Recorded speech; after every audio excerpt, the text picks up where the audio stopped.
Today we're gonna read A to Z Mysteries Mayflower Treasure Hunt, Chapter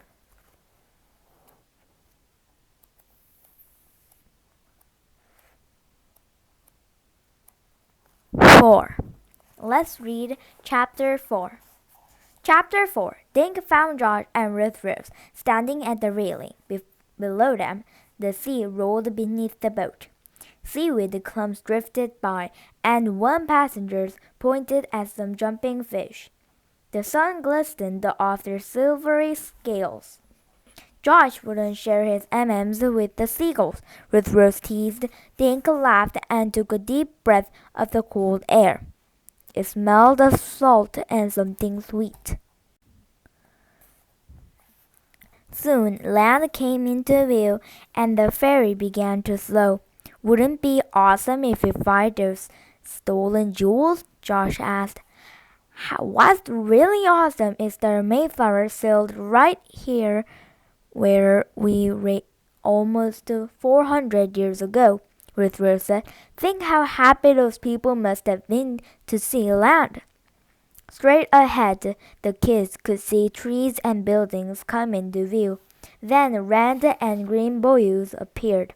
The ferry kept to the left, and the red buoys all the way to the long pier. Passengers began walking toward the stairs and would take them off the boat. As the kids followed, Dink kept his eye open for the old woman with the mole on her face.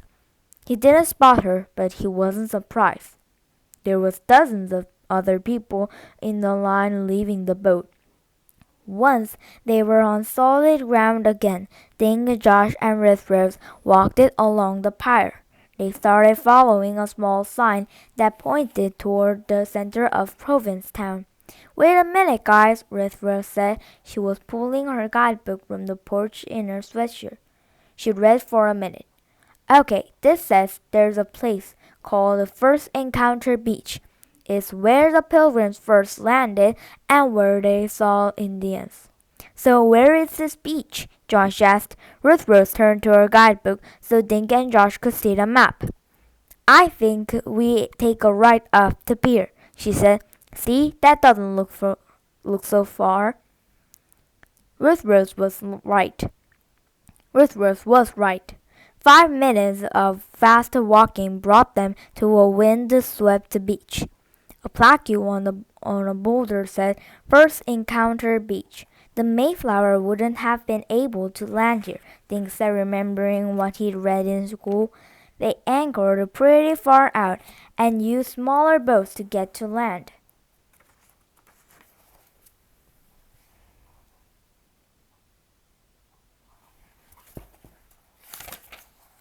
Josh unfolded the sketch he'd made in the Pilgrim Hall Museum.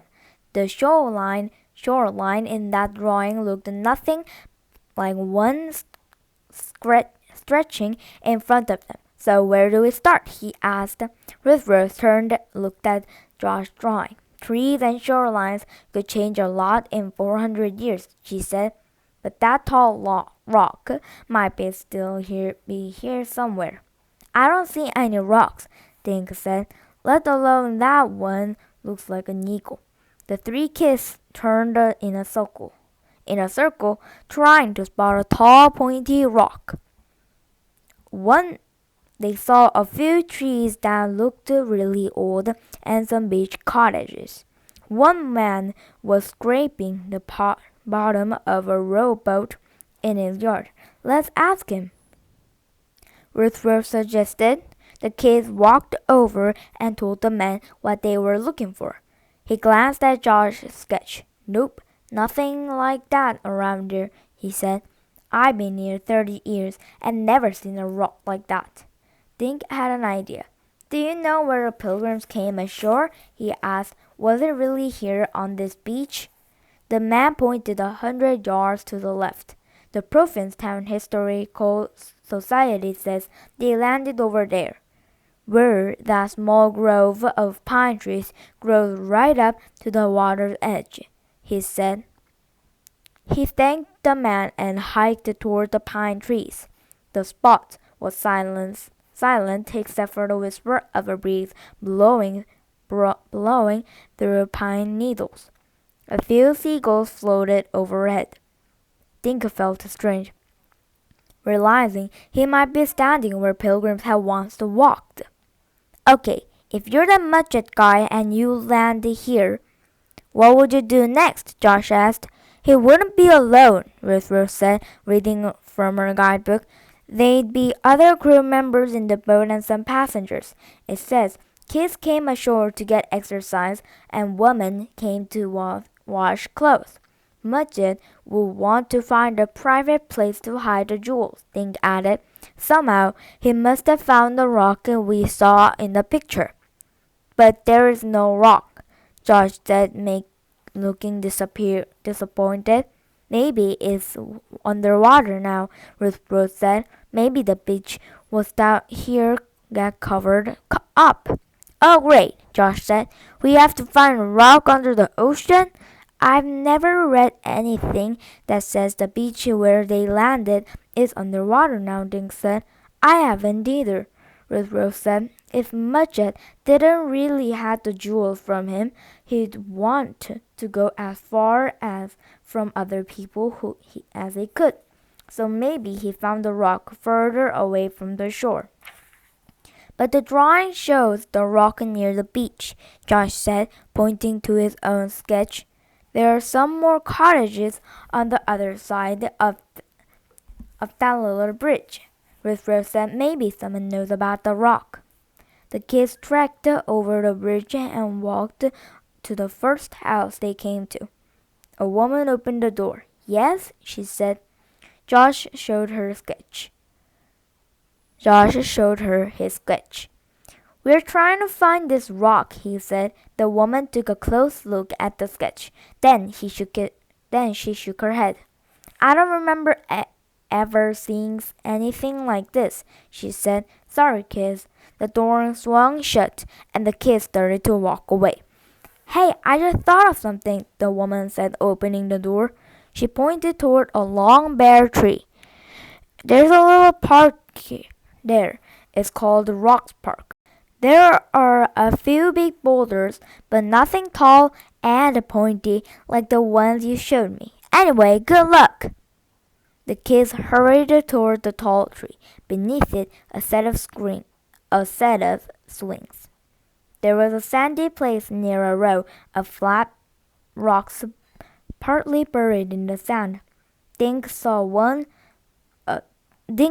a plastic pail and a little shovel under one of the benches. The whole area was surrounded by boulders as tall as Ruth rose.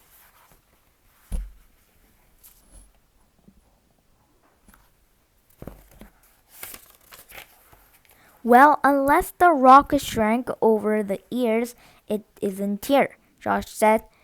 Dink noticed something shiny on one of the boulders. He walked over to see what it was. Hey guys, check out this, he said, kneeling to read a brass plate.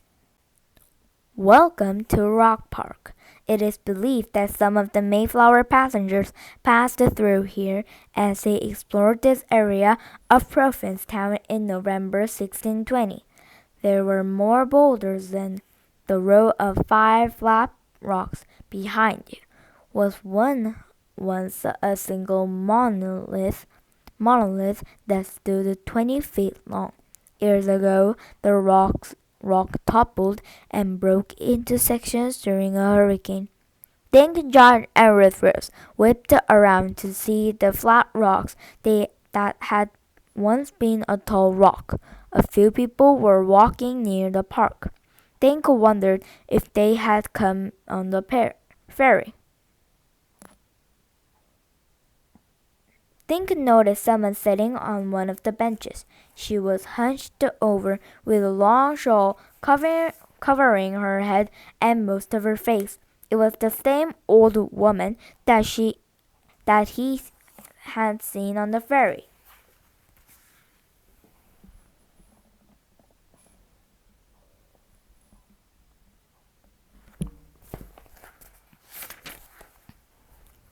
You see that woman? Dink whispered to Josh and Ruth. What about her? Josh asked. I think she's following us, Dink said. She was watching me on the ferry too. Maybe she's just following the trail of the pilgrims like we are, Ruth Rose said. She looks like she's sleeping. How did she get her so fast? Dink said, keeping her voice low. 1 minute that bench was empty, and then she appeared out of nowhere. Think a lot of the people on the ferry were probably coming here, Ruth Rose said. Maybe that woman wanted to see the place where the pilgrims had landed.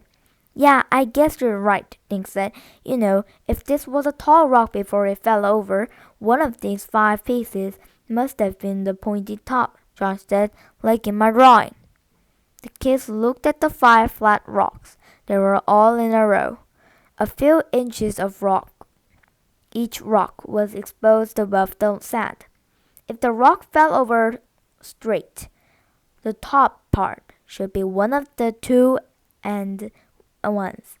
Ruth said. Maybe there is a hole in the top of the rock, and that's why Mudge hid the jewels there.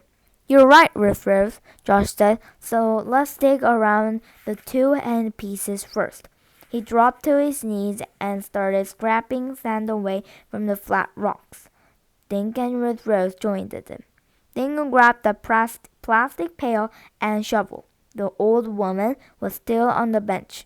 Her chin was on her chest, and she was snoring quietly. Dink handed the shovel to Ruth Rose and the pail to Josh. I'll try to find something else to dig with, he said. He walked toward the tall tree and found a dead branch. One end was sharp and flat, perfect for scooping sand. Josh was examining his sketch again.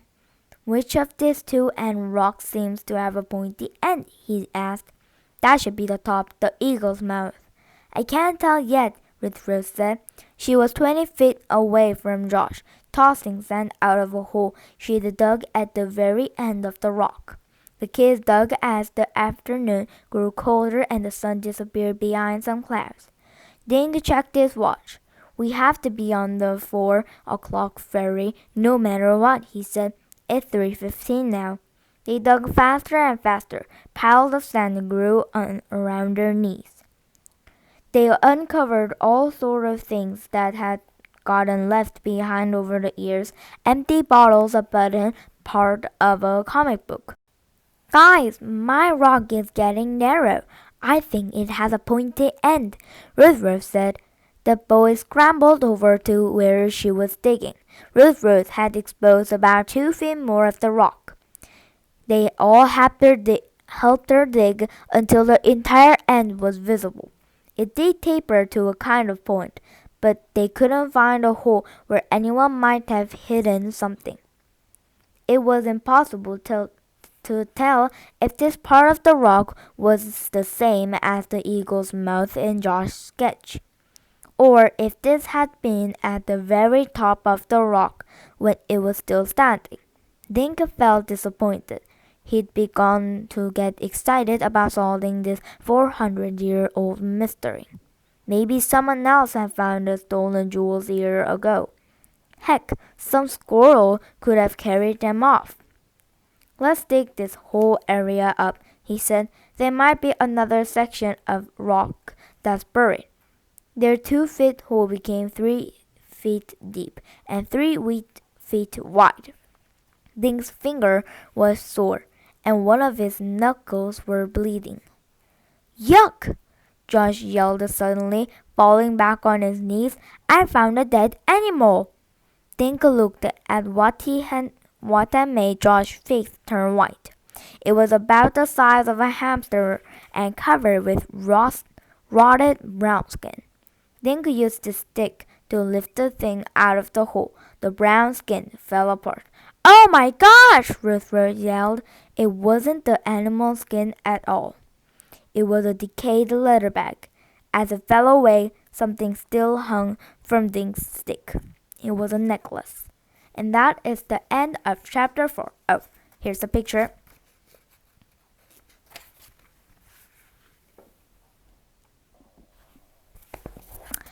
Wow! The necklace that thing Josh and Rose found is really the ring that Emma Brown had lost 400 years ago on November 1920? Now, Ding's dream came true then, if that's true. I mean, Ding was very excited to solve a 400-year-old mystery. I say congratulations for Ruth, Rose, Dink, and Josh. I mean, it would be really tired to dig a hole that is 3 feet deep and 3 feet wide. It would be really tired. It would take hours. Dink, Josh, and Ruth Rose's hand was sore, and some of them were bleeding. I hate blood, and I hate my hand being sore. Oh, so see you next time.